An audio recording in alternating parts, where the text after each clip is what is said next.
Godwin John ministries வழங்கும் தினம் ஒரு சத்திய வார்த்தை. இந்த ஆடியோ நிகழ்ச்சிக்கு உங்களை அன்புடன் வரவேற்கிறோம்.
என் அன்பிற்கினியவர்களே, ஆண்டவரும் உலக இரட்சகரும் ஆகிய கிறிஸ்து இயேசுவின் தெய்வீக நாமத்தினாலே உங்களை வாழ்த்துகிறேன், வரவேற்கிறேன். தினம் ஒரு சத்திய வார்த்தை. இன்றைய தலையங்கம், தேவ வசனம் நமது பாதைக்கு வெளிச்சம். The word of God, light to our path. ஏசாயா 55:11. அப்படியே என் வாயிலிருந்து புறப்படும் வசனமும் இருக்கும், அது வெறுமையாய் என்னிடத்திற்கு திரும்பாமல், அது நான் விரும்புகிறதை செய்து நான் அதை அனுப்பின காரியமாகும்படி வாய்க்கும். படிக்க கேளுங்கள். ஏசாயா 55:6-13 முடிய. கர்த்தரை கண்டடையத்தக்க சமயத்தில் அவரை தேடுங்கள், அவர் சமீபமாயிருக்கையில் அவரை நோக்கி கூப்பிடுங்கள். துன்மார்க்கன் தன் வழியையும் அக்கிரமக்காரன் தன் நினைவுகளையும் விட்டு கர்த்தரிடத்தில் திரும்ப கடவன், அவர் அவன் மேல் மனதுருகுவார். நம்முடைய தேவனிடத்திற்கே திரும்ப கடவன், அவர் மன்னிக்கிறதற்கு தயை பெருத்திருக்கிறார். என் நினைவுகள் உங்கள் நினைவுகள் அல்ல, உங்கள் வழிகள் என் வழிகளும் அல்லவென்று கர்த்தர் சொல்லுகிறார். பூமியை பார்க்கிலும் வானங்கள் எப்படி உயர்ந்திருக்கிறதோ, அப்படியே உங்கள் வழிகளை பார்க்கிலும் என் வழிகளும், உங்கள் நினைவுகளை பார்க்கிலும் என் நினைவுகளும் உயர்ந்திருக்கிறது. மாரியும் உறைந்த மழையும் வானத்திலிருந்து இறங்கி அவ்விடத்துக்கு திரும்பாமல் பூமியை நனைத்து அதில் முளை கிளம்பி விளையும்படி செய்து, விதைக்கிறவனுக்கு விதையையும் புசிக்கிறவனுக்கு ஆகாரத்தையும் கொடுக்கிறது எப்படியோ, அப்படியே என் வாயிலிருந்து புறப்படும் வசனமும் இருக்கும். அது வெறுமையாய் என்னிடத்திற்கு திரும்பாமல், அது நான் விரும்புகிறதை செய்து நான் அதை அனுப்பின காரியமாகும்படி வாய்க்கும். நீங்கள் மகிழ்ச்சியாய் புறப்பட்டு சமாதானமாய் கொண்டு போகப்படுவீர்கள். பர்வதங்களும் மலைகளும் உங்களுக்கு முன்பாக கம்பீரமாய் முழங்கி வெளியின் மரங்களெல்லாம் கைகொட்டும். முட்செடிக்கு பதிலாக தேவதாது விருட்சம் முளைக்கும். காஞ்சொரிக்கு பதிலாக மிருது செடி எழும்பும். அது கர்த்தருக்கு கீர்த்தியாகவும் நிர்மூலமாகாத நித்திய அடையாளமாகவும் இருக்கும். ஆமேன். தேவ வசனம் நமது பாதைக்கு வெளிச்சம். என்னை வடிவமைத்த வடுக்கள், The Scars That Have Shaped Me என்ற நூலில் வனிதா ரிஸ்னர் என்பவர் மனித வாழ்வு வடுக்களால் நிரம்பியது, human life is full of scars என்று எழுதுகிறார். வடுக்களுக்கு அசாத்தியமான ஆற்றல் உண்டு. Scars have extraordinary power. வடுக்கள் நம் பார்வையை மாற்றுகிறது, நம் நம்பிக்கையை ஆழப்படுத்துகிறது, தேவன் உடனான நமது நடையை மாற்றுகிறது. கிறிஸ்தவ வரலாறு வடுக்களின் வரலாறு. வடுக்களை சுவடுகளாக மாற்றும் ஆற்றல் பெற்றது நமது தேவனுடைய வார்த்தை. மார்ட்டின் லூதர் அவர்கள் wherein Christ is laid, அதாவது திருமறை கிறிஸ்து வைக்கப்பட்டுள்ள தொட்டில், Bible is the cradle wherein Christ is laid என்று எழுதுகிறார்.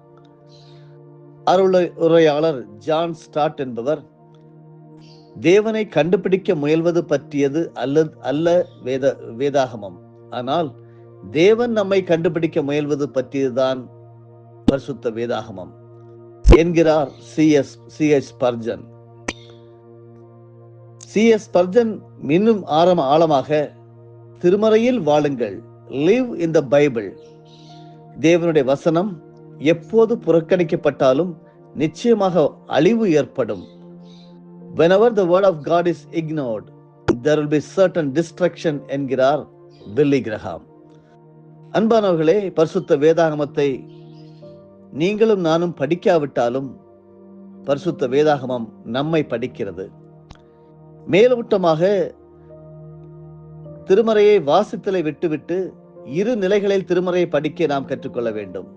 ஒன்றாவதாக திருமறையை ஈடுபாட்டோடு மூழ்கி படித்தல், immersion involvement reading. இரண்டாவதாக இறை வார்த்தையை உழுது படித்தல், plow through reading. அப்பொழுது தேனிலும் இனிமையான தேவனுடைய வசனம் நம்முடைய பாதங்களுக்கு தீபமான இறை வார்த்தையும் இருபுறம் கருக்குள்ள இறை வார்த்தையும் நம்முடைய பேசும், நம்மை மாற்றம் செய்யும். சாது சுந்தர் சிங் போன்றவர்களை மாற்றிய தேவனுடைய வசனம் வேதக்காரர்கள் என்று அழைக்கப்படுகின்ற நம்மை எவ்வாறு மாற்றுகிறது என்பதை கொடுக்கப்பெற்ற 3 திருமறை பகுதிகளின் வழியாக நாம் சிந்திப்பது நன்று. சங்கீதக்காரனாகிய தாவீது தன்னுடைய 119 சங்கீதத்திலே வசனங்கள் 105 முதல் 112 சொல்லுகிறார், உம்முடைய வசனம் என் கால்களுக்கு தீபம், என் பாதைக்கு வெளிச்சமாய் இருக்கிறது. உம்முடைய நீதி நியாயங்களை காத்து நடப்பேன் என்று ஆணையிட்டேன், அதை நிறைவேற்றுவேன். நான் மிகவும் உபத்திரவப்படுகிறேன். கர்த்தாவே, உம்முடைய வசனத்தின்படியே என்னை உயிர்ப்பியும். கர்த்தாவே, என் வாயின் உற்சாக பலிகளை நீர் அங்கீகரித்து உமது நியாயங்களை எனக்கு போதித்தருளும். என் பிராணன் எப்பொழுதும் என் கையில் இருக்கிறது, ஆனாலும் உம்முடைய வேதத்தை மறவேன். துன்மார்க்கன் எனக்கு கண்ணி வைக்கிறார்கள், ஆனாலும் நான் உம்முடைய கட்டளைகளை விட்டு வழி தவறேன். உம்முடைய சாட்சிகளை நித்திய சுதந்திரமாக்கி கொண்டிருக்கிறேன், அவைகளே என் இருதயத்தின் மகிழ்ச்சி. முடிவு பரியந்தம் இடைவிடாமல் உம்முடைய பிரமாணங்களின்படி செய்ய என் இருதயத்தை சாய்த்தேன் என்று பரிசுத்த வேதாகமத்தை பற்றியும் பரிசுத்த தேவனுடைய வார்த்தைகளை பற்றியும் தெளிவுபடுத்துகிறார். முதலாவதாக எம்பவரிங் வேர்ட் ஆஃப் காட், தேவ வசனம் ஆற்றல் படுத்தக்கூடியதாக இருக்கிறது என்று சொல்லி தியானிப்போம். ஏசாயா தீர்க்கதரிசி தன்னுடைய நூலில் தீர்க்கதரிசியின் வழியாக தேவனின் பேர் இரக்கத்தை பெற்றுக்கொள்ள வாருங்கள் என்றும், அந்த தீர்க்க தரிசனம் உங்களை ஆற்றல் படுத்தும், அந்த தேவனுடைய வசனங்களை உங்களை நிறைவு செய்யும் என்கிறார். தேவ வாக்கு என்பது கொடியவர்களின் வழிமுறைகளை மாற்றும், தீயவர்களின் எண்ணங்களை மாற்றும். இறை வாக்கு என்பது மன்னிக்கும் ஆற்றல் பெற்றது. விதைப்பவருக்கு விதையையும் உண்பவருக்கு உணவையும் வழங்கும் ஆற்றலுடையது. வெறுமையாய் திரும்பாமல் வெற்றிகரமாக பணி செய்யும் ஆற்றலுடையது. அழிவு அற்றது என்று தேவனுடைய வசனத்தின் அந்த சக்தியை, அந்த பவரை, அந்த ஆற்றலை அங்கே விளக்குகின்றார். செழுமை, ஆசீர்வாதம் என்ற சிந்தனைகளுக்கு மாற்றாக தேவ வசனம் என்பது மக்களை ஆற்றல் படுத்துகிறதாக, ஆறுதல் அளிக்கிறதாக, மக்களை தைரியப்படுத்தி வாழ்வை மாற்றுகிறதாக இருக்கிறது என்று சொல்லி நாம் அறிந்து கொள்ள முடிகிறது. எலியா ஒரு துணிச்சலான, தீர்க்கமான, தீவிர பக்தி உள்ள வெற்றி வாழ்வுடன் பணி செய்த ஒரு தீர்க்கதரிசி. பாகாலை பின்பற்றுகின்ற 450 பேர் முன்னின்று அவர்களை தேவனே உண்மையானவர் என்று அறிக்கையிட செய்தவர் அந்த தீர்க்கதரிசியாகிய எலியா. இஸ்ரவேலை கலக்குகிறவர் நீயும் உன் வீட்டாரும் என்று ஆகாபை எச்சரித்த ஒரு தேவ மனிதர் யசபேல் என்கிற அந்த பெண்ணுக்கு பயந்து பெயர்சபா பாலைவனத்தில் போதும் ஆண்டவரே என் உயிரை எடுத்துக்கொள்ளும் என்று புலம்புகிறார். இஸ்ரவேலின் தேவனுக்காக பக்தி வைராக்கியமாய் இருந்தேன், தேவன் என்னை தனிமையாக அளவைத்து விட்டாரே என வருந்துகின்றார் எலியா. எலியாவே திரும்பிப்போ என மெல்லிய சத்தத்தில் தேவனுடைய வசனம் அங்கே வருகிறது. ஆசகேலையும் யெகூவையும் நீ அரசர்களாக திருநிலைப்படுத்து, அவர்களை அபிஷேகம் பண்ணு, எலிசாவை தீர்க்கதரிசியாக திருநிலைப்படுத்து என வேத வசனம் அங்கே வெளிப்படுத்தப்படுகிறது. ஆற்றல் படுத்துவது உயர் பதவிகளுக்காக மட்டுமல்ல, பணி செய்வதற்கான ஆற்றல், தகுதி பெற்றவர்களை திருநிலைப்படுத்தும் துணிச்சலான பணிக்கு தேவனுடைய வாசனம் எலியாவை அங்கே சக்தி படுத்தியது என்று 1 ராஜாக்கள் 19 அதிகாரம் முதல் 21 வசனங்களிலே வேத வசனம் இறை மக்களை சக்தி கொடுக்கிறது, ஆற்றல் கொடுக்கிறது என்று நாம் படிக்க முடிகிறது. இரண்டாவது தலைப்பாக தேவனுடைய வசனம் என்பது அறிவு புகட்டுகிறது. Word of God enlighten us. கலாத்திய திருச்சபைக்கு அப்போஸ்தலனாகிய பவுலடியார் எழுதும் போது கலாத்தியர் 1 அதிகாரம் வசனங்கள் 11 முதல் 17 வரையிலும் இவ்வாறு சொல்லப்பட்டிருக்கிறது. மேலும் சகோதரரே, என்னால் பிரசங்கிக்கப்பட்ட சுவிசேஷம் மனுஷருடைய யோசனையின் படியானது அல்லவென்று உங்களுக்கு தெரிவிக்கிறேன். நான் அதை ஒரு மனுஷனால் பெற்றதும் இல்லை, மனுஷனால் கற்றதும் இல்லை. இயேசு கிறிஸ்துவே அதை எனக்கு வெளிப்படுத்தினார். நான் யூத மார்க்கத்தில் இருந்தபோது என்னுடைய நடக்கையை குறித்து கேள்விப்பட்டிருப்பீர்கள். தேவனுடைய சபையை நான் மிகவும் துன்பப்படுத்தி அதை பாழாக்கி என் ஜனத்தாரில் என் வயதுள்ள அநேகரை பார்க்கிலும் யூத மார்க்கத்திலே தேறினவனாய் என் பிதாக்களுடைய பாரம்பரிய நியாயங்களுக்காக மிகவும் பக்தி வைராக்கியம் உள்ளவனாயிருந்தேன். அப்படி இருந்தும் நான் என் தாயின் வயிற்றில் இருந்தது முதல் என்னை பிரித்தெடுத்து தம்முடைய கிருபையினால் அழைத்த தேவன் தம்முடைய குமாரனை நான் புற ஜாதிகளிடத்தில் சுவிசேஷமாய் அறிவிக்கும் பொருட்டாக அவரை எனக்குள் வெளிப்படுத்த பிரியமாய் இருந்த போது உடனே நான் மாம்சத்தோடும் இரத்தத்தோடும் யோசனை பண்ணாமலும் எனக்கு முன்னே அப்போஸ்தலரிடத்திலே எருசலேமுக்கு போகாமலும் அரபி தேசத்திற்கு புறப்பட்டு போய் மறுபடியும் தமஸ்கு ஊருக்கு திரும்பி வந்தேன் என்று சொல்லி அப்போஸ்தலனாகிய பவுல் இங்கே எழுதுகிறார். அன்பானவர்களே, தேவ வாக்கினுடைய அறிவு வருமுன் மக்களை துன்புறுத்தினேன். யூதர் அல்லாதோர் என்று வேறுபாட்டை வைத்திருந்தேன். பழமைவாத சிந்தனைகளை பின்பற்றினேன். வேத வசனம் அறிவு வெளிச்சத்தை என்னிடம் ஏற்படுத்தியது. நான் பிரித்தெடுக்கப்பட்டவன், தெரிந்து கொள்ளப்பட்டவன் என்ற அறிவு, மக்களுக்கு கிறிஸ்துவை பற்றி சொல்ல வேண்டும் என்கிற நற்செய்தி பணி அறிவு, தேவனுடைய வசனம் தன்னை பற்றிய அறிவையும் தன் பணியை பற்றிய அறிவையும் உருவாக்கியதாக பவுலடியார் இங்கே தெளிவுபடுத்துகிறார். வேத வார்த்தையை வாழ்வின் அனுபவமாக்குதல் அவசியம். Experiencing the word of God. இறை வாக்கு நம் வாழ்வை பாதிக்க வேண்டும், கலக்கமடைய செய்ய வேண்டும். Word of God must disturb us. கிறிஸ்தவ உலகில் அதிகமாக பாடப்படுகின்ற ஆயிரக்கணக்கான பாடல்களை எழுதியவர் ஃபேனி கிராஸ்பி என்ற கண் பார்வை இழந்த பெண்மணி. தன் வாழ்வின் கடினமான சூழலில் இறை வாக்கின் வெளிச்சத்தை ஆழமாக அனுபவித்து பாடல்கள் வழியாக அந்த வெளிச்சத்தை மக்களுக்கு ஆறுதலாக வழங்கினார். அன்பானவர்களே, நாம் வாழும் ஒரு வாழ்வை அழகாக்குவோம். அப்போது அது நம் நினைவில் நிற்கும். நம் வாழ்வில் உடைந்து போன கம்பிகளை அதிர செய்வோம். Let us vibrate the broken cords once more. இறை வாக்கு உடைந்து போன கம்பிகளை ஒருமுறை கூட அதிர செய்யும் என்கிறார். பத்மு தீவில் சிறைப்படுத்தப்பட்ட யோவானுக்கு இறை வாக்கு வருகிறது. இறை தூதர் சுருள் ஒன்றை கொண்டு வந்து அதனை யோவானிடம் உண்ண சொல்கிறார். அது தேனை போல இனிமையாக இருந்தது, ஆனால் வாய் கசந்தது. நம் வாழ்வை பாதிக்காத இறைவாக்கு அறிவு புகட்டாத அருமையானவர்களே, நம் வாழ்வை வசதிகளை இறைவாக்கு பாதிக்க வேண்டும். அப்பொழுது இறைவாக்கு அறிவு புகட்டும். நாம் இறைவாக்கால் அறிவு பெறுகிறோமா என்கிறதை நீ சிந்தித்து பார்க்க வேண்டும். மூன்றாவதாக, இறைவாக்கு எதிர்நோக்கு தருகிறது. Word of God envision us. சக்கரியாவின் பாடல் லூக்கா எழுதின நற்செய்தி நூல் 1 அதிகாரம் வசனங்கள் 67 முதல் 80 வரையிலும் படித்து பார்த்தோமானால், அதாவது அது எதிர்நோக்கை முன்னறிவிக்கும் பாடலாக இருக்கிறது. ஆசாரியனாகிய சகரியா திருப்பாடல்கள் மற்றும் இறைவாக்கு நூற்களை மையமாக கொண்டு இயேசுவின் பிறப்பின் சாரம், இறைவாக்கான இயேசுவின் வருகை புதிய எதிர்நோக்குகளை உருவாக்கும் என்கிறார். லூக்கா எழுதின நற்செய்தி நூலிலே 1 அதிகாரத்தை நாம் படித்து பார்ப்போமானால் அதிலே கொடுக்கப்பட்டிருக்கிற வசனங்களிலே லூக்கா 1 வசனங்கள் 77, 78, 79 சொல்லுகிறது, நமது தேவனுடைய உருக்கமான இரக்கத்தினாலே அவருடைய ஜனத்துக்கு பாவ மன்னிப்பாகிய ரட்சிப்பை தெரியப்படுத்தவும் அவருக்கு முன்பாக நடந்து போவாய். அந்த காலத்திலும் மரண இருளிலும் உட்கார்ந்து இருக்கிறவர்களுக்கு வெளிச்சம் தரவும் நம்முடைய கால்களை சமாதானத்தின் வழியிலே நடத்தவும் அவ்விரக்கத்தினாலே உன்னதத்திலிருந்து தோன்றிய அருணோதயம் நம்மை சந்தித்திருக்கிறது என்கிறார். அன்பானவர்களே, இங்கு சந்திப்பு என்பதற்கு பயன்படுத்தப்பட்டுள்ள கிரேக்க சொல் மத்தேயு 25:26 காவலிலிருந்தே என்னை பார்க்க வந்தீர்கள் என்பதற்கு பயன்படுத்தப்பட்டுள்ளது.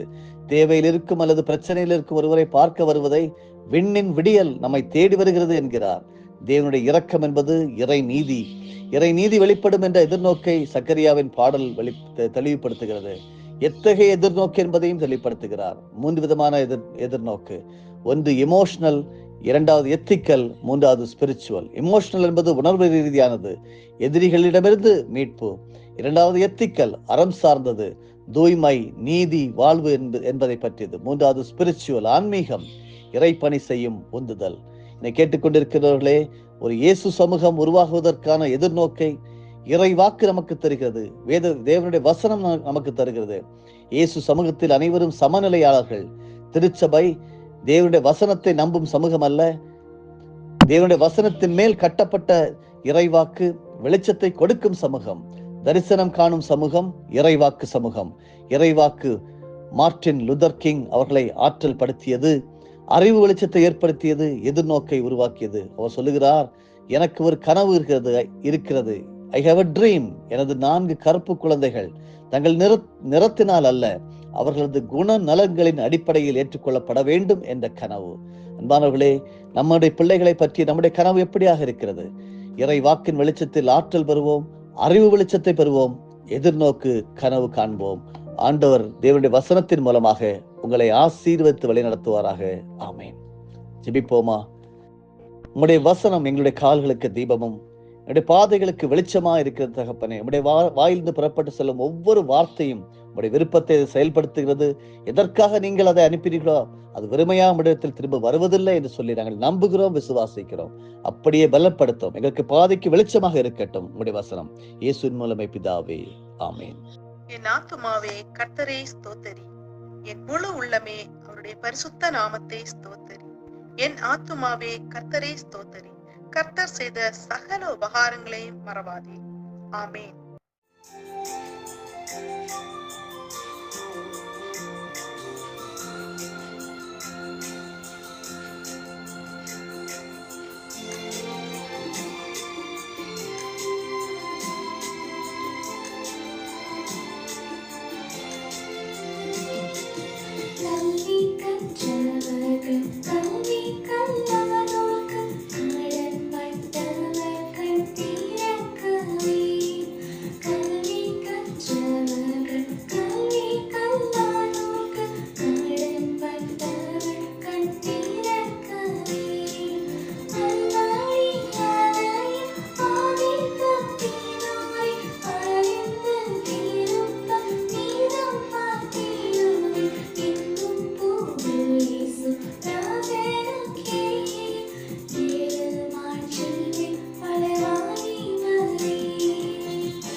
நம்முடைய ஆண்டவராகிய இயேசு கிறிஸ்துவின் மூலமாக உங்களை நாங்கள் மனமாற ஆசீர்வதிக்கிறோம்.